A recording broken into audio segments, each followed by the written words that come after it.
के कदम बड़े ही तेजी से सड़क पर पार कर रहे थे। उसके दिमाग में माँ की दवाइयाँ लानी थी, बच्ची का स्कूल फीस जमा करना था। वो तेज़ी से भाग रही थी एक तरह से। फिर इतना करके उसे अपने नौकरी पर भी जाना था। अगर ड्यूटी पर देर से पहुँचे तो बॉस 100 बातें सुनाए। उसके मन के अंदर में तेज़ी से ये बातें दौड़ रही थीं। बस सड़क के उस पार ही तो दवा की दुकान है। वो तेज़ी से उसके तरफ लपकी। रोड पार करना था।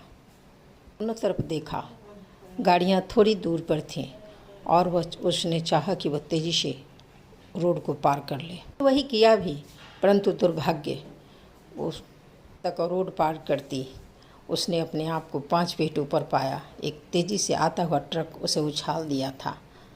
बाद उसकी चेतना लुप्त हो गई। जब उसकी चेतना लुप्त हो रही थी तो उसकी आँखों के मन के अंदर में माता रानी का चेहरा था और वो पूछ रहे थे, माँ मैंने क्या गलती किया।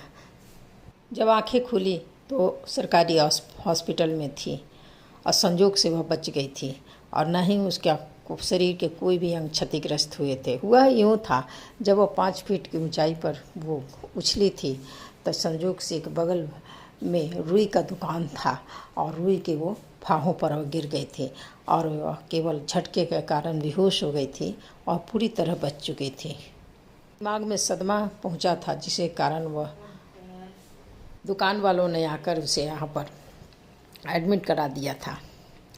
डॉक्टर उसको चेक करने के बाद उसका कोई भी अंग क्षतिग्रस्त नहीं है। यह सुनकर उसे बड़ा ही खुशी हुई।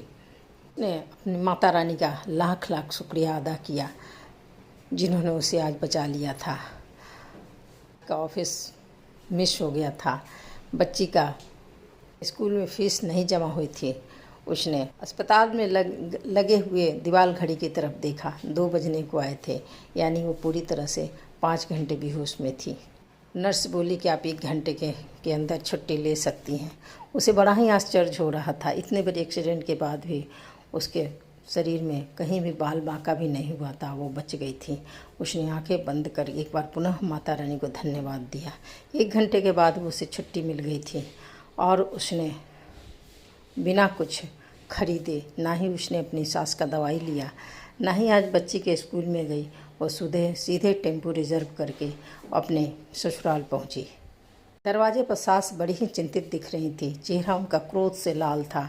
उसको देखते ही बरस पड़ी। बहुत सी अनर्गल बातें बोलती रही, परंतु उसने आज अपनी सास की कोई भी बातों का जवाब नहीं दिया। बीच आंगन में आकर धम से वह थोड़ी देर के लिए बैठ गई।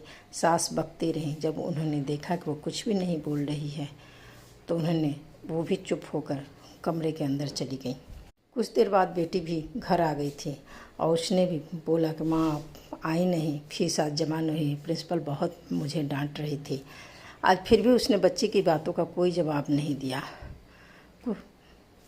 वो रसोई में आई, घैले से 1 गिलास पानी निकाला और शांति से वो आकर उस पानी को पी।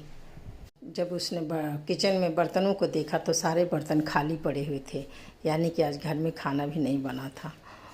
उसने डब्बे टटोले तो सत्तू से भरे हुए एक डब्बे को खोला और 2-4 चम्मच सत्तू को घोरकर उसने वहीं बैठकर शांति से गले के नीचे उतारा।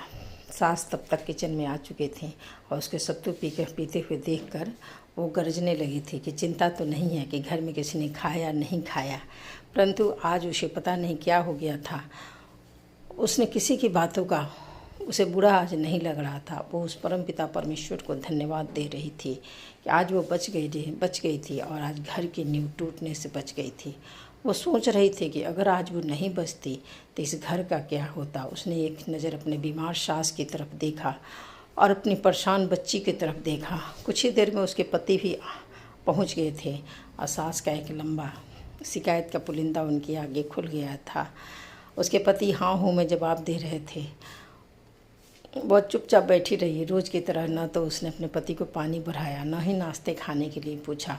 पति वह आए भी उसके पास और पूछा क्या हुआ, लेकिन वह कुछ जवाब वो नहीं दे पाई और शांत बैठी रही। कुछ देर में उसने अपने खाने की तैयारियां शुरू की और खाना बनाकर वह टेबल पर सबको बुला के लाई। सास भुनभुनाती हुई खा रही थी, पति भी चुपचाप खा रहे थे। बेटी भी आज खाने के समय बोल नहीं रही थी। अंत में मैं बोली कि आज किसी ने तो ये नहीं पूछा कि मैं कहाँ थी, क्यों इतना देर हुआ। तो सास बोली तो इसमें क्या बड़ी बात है, किसी सहेली के यहाँ गई थी। पति को जवाब नहीं दिया, परंतु बेटी ने पूछा, हाँ माँ, तुम आज स्कूल क्यों नहीं आई।